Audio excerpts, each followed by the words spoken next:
Hello mga kasablay, yan at nandito na nga po pala tayo sa sa mess kung saan ay mag-aantay na lamang po tayo ng ating pagkain. Yan. At ang oras na nga po pala rito malapit na po mag 12.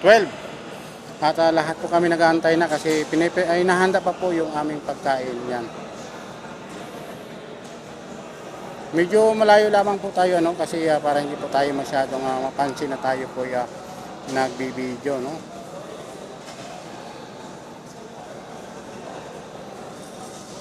Napakainit ng panahon kasi galing kami sa may pinuntahan po kami at yun nga ay sana magkaroon na ng aksyon yung aming pagpunta doon.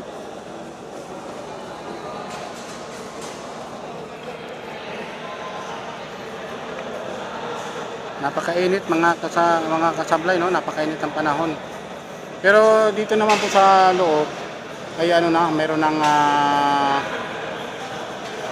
tawag to, yung aircon o ano man tawag dyan sa yan, hindi man aircon yan aircon din yata yung yan.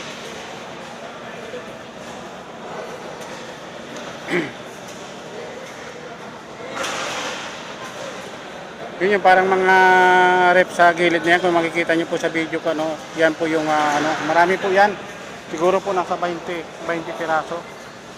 Hindi ko lamang po masyadong mapaikot yung ating camera, gawa lang para hindi po ba tayo masyadong mapansin na tayo po yung nagbibideo. Yan. Kaya napakainit ng panahon. Pero unti-unti na pong lumalamig, unti-unti na pong lumalamig siya, gawa ng naano na po tayo dito sa loob. Yan. Nagtayuan na po, ibig sabihin po noon ay malapit na po yung bigayan ng pagkain.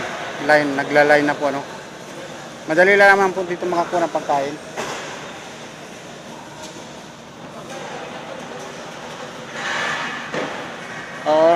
Wala yung buti ko.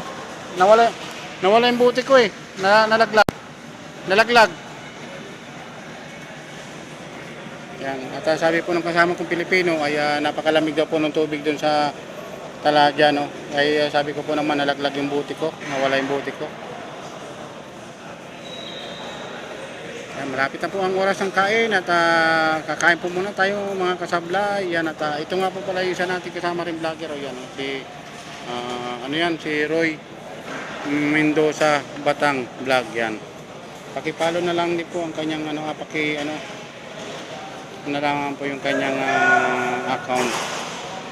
Salamat po, bye bye po. Maraming salamat. Magandang tanghali po sa lahat. Kain po muna tayo. Bye bye. Maraming salamat.